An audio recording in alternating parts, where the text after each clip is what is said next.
So over the past year, commission-free trading platforms like Robinhood, Webull, SoFi, Uphold have all grown in popularity as people have become more and more interested in trading stocks and crypto. And while these platforms have successfully made it easier for the average person to affordably access markets and to express an interest in investing, which is great, it does have some consequences. And one of those consequences is a potentially bigger tax bill.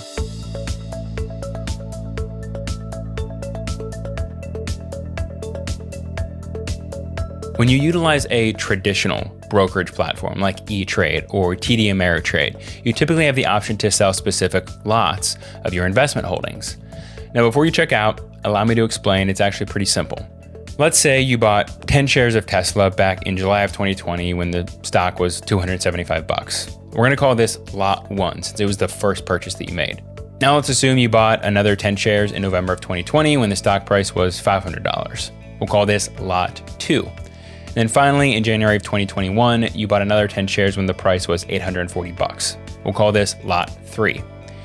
Now, if you were to sell all 30 of your shares of Tesla today when the stock price is around $740, may have gone down since I've recorded this, Lot 1 would have about a $4,700 taxable gain.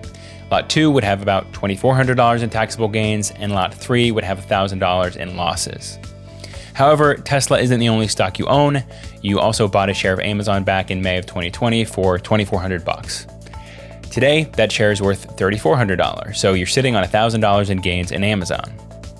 However, you recently heard about Amazon drivers having to pee in cups on their delivery routes, so you no longer want to support Amazon and you intend to sell your share. Well, the only problem is this is a short-term capital gain, meaning you have to pay your higher ordinary income tax rate on those gains. So if you're in the 24% tax bracket, that could mean an additional $240 in taxes this year, as opposed to when you hold an investment for longer than a year, your gains are taxed at a lower long-term capital gains rate of 15%. But let's just say you don't want to wait a full year to sell, so short-term capital gains rate it is. Well, one way to mitigate this tax liability from selling the Amazon share is through a strategy called specific lot identification, where you sell a lot or a group of stocks in a loss position to offset the gains on the sale of another investment. So in this situation, you could completely eliminate the gains on the sale of the Amazon stock by selling Lot 3 specifically of Tesla stock. That's the group that you purchased in January for $840, which is currently sitting at $1,000 loss. So essentially, when you sell your Amazon stock and Lot 3 of the Tesla stock, the gains and losses would be offset and you wouldn't owe any taxes. Well, in a normal brokerage account like E-Trade or TDA, this can be executed with no problem because those platforms allow you to sell specific lots. Before executing the trade, you simply select which lots you want to sell. Well, the problem with these new trading platforms is that they don't let you sell specific lots, or in the case of Robinhood, they make it very difficult to sell specific lots. Instead, they sell on a first in, first out basis, meaning they will sell the oldest shares in your account first. So in the example I just went through, this would mean selling 10 shares of Tesla in Lot 1. That is the lot with the $4,700 in taxable gains. This could mean almost $1,100 in additional taxes on top of the taxes from selling the Amazon shares. So not only does this prevent you from utilizing a powerful tax minimizing strategy, but it also forces you to sell your shares with the biggest gains, assuming the stock price has been increasing over time at least. So this can leave you with a huge tax liability that you're not ready to pay. This practice of strategically taking losses to offset gains is referred to as tax loss harvesting. Being able to select specific lots when selling shares has huge implications on the long-term growth of your portfolio.